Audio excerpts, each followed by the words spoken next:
amplop tebal disiapkan Verdi Sambo untuk sogok LPSK. Hasto, itu bukan diduga, emang terjadi. Saya pingin minta dong jasa pengacara dari negara. Ya paling enggak 15 triliun ya, 15 triliun biar kita bisa poya-poya. Lama kerja capek loh, 5 hari nggak tidur, bayangin aja. Kalau nggak dikasih ya saya gugat negara. Bebas kan? Gugat, namanya gugat, ya enggak? Barada ini kan sangat nyaman sekali dengan kami. Saya sama Bang Olik itu luar biasa bagusnya gitu pada saat kami dampingi. Dia bisa terbuka, dia menuangkan di hadapan kami dari kertas kosong menjadi kertas pengakuan. Itu udah dia curahkan semua apa yang diketahui, dia alami, dia rasakan, dan dia nyatakan, Bang, ini yang kami tuangkan ini, yang kami sampaikan ke abang ini belum pernah kami sampaikan ke penyidik, belum pernah diungkap ke publik gitu. Ini kami sampaikan ke abang gitu, sehingga tulis saja, tenang, tuangkan apa adanya.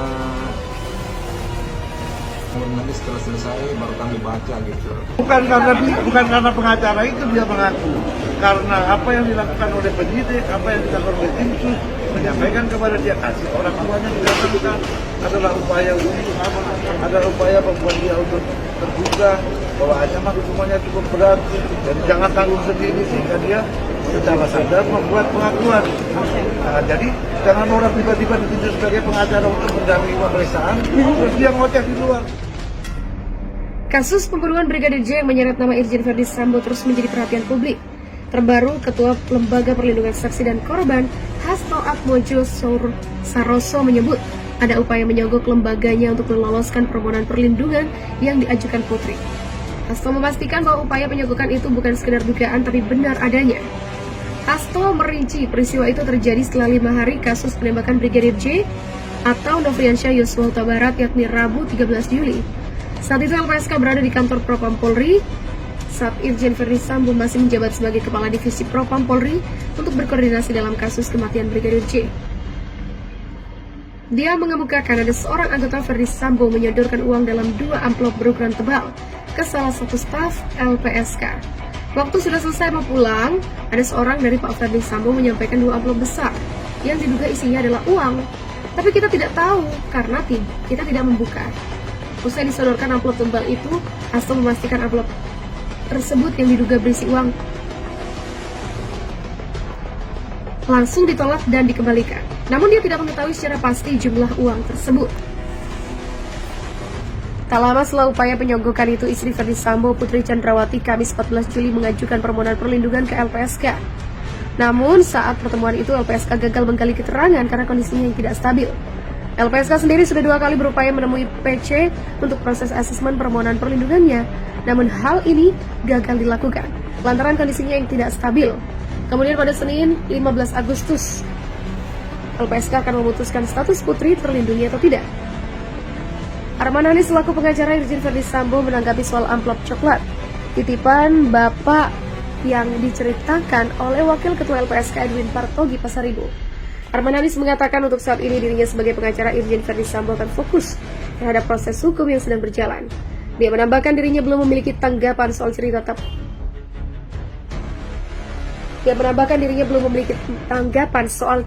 petugas LPSK. Dia menambahkan dirinya belum memiliki tanggapan soal cerita petugas LPSK yang mendapatkan amplop coklat dari orang suruhan Irjen Verdi Sambo. Arman Hanis menyatakan bahwa dirinya akan menyerahkan kasus pembunuhan Brigadir J kepada penyidik. Sebagai informasi, Edwin Partogi Pasaribu selaku Wakil Ketua Lembaga Perlindungan Saksi dan Korban bercerita soal petugasnya yang diberikan amplop coklat seseorang yang diduga staf Irjen Verdi Sambo. Edwin Partogi mengatakan 2 orang stafnya berkunjung ke kantor Propam untuk membicarakan soal permohonan perlindungan Baradae dan istrinya, Putri Chandrawati. Pada saat salah satu petugas LPSK sedang sholat dan yang satu masih menunggu di kantor Propam, seorang yang diduga staf Irjen FS menghampiri petugas LPSK yang sedang dalam kondisi sendirian ini. Setelah pertemuan dengan Irjen Verdi Sambo dan jeda menunggu kedatangan Baradae, salah satu petugas itu menunaikan sholat di Masjid Mabes Polri sehingga hanya ada satu orang petugas LPSK yang menunggu di ruang tunggu tamu kantor Kadif Propam. Dia mengatakan salah satu petugas LPSK menunaikan ibadah sholat dan meninggalkan petugas yang lain. Edwin mengatakan stafnya ditemui seseorang berseragam hitam dengan garis abu-abu yang menyampaikan amplop coklat. Dia mengatakan berdasarkan cerita stafnya, amplop itu disebut sebagai titipan Bapak. Menyampaikan titipan atau pesanan Bapak untuk dibagi berdua di antara petugas LPSK. Staf itu menyodorkan surat dan sebuah map yang di dalamnya ada 2 amplop coklat dengan ketebalan masing-masing 1 cm. Dia mengatakan petugas LPSK itu belum mengetahui apa isi di dalam amplop tersebut. Dia mengatakan petugas LPSK itu langsung menolak dan menyampaikan stafnya agar amplop itu dikembalikan saja. Di sisi lain, hubungan kedekatan Brigadir J dan Putri, istri Irjen Verdi Sambo, menjadi sorotan. Putri dan Brigadir J diketahui dekat setelah foto keduanya beredar di media sosial.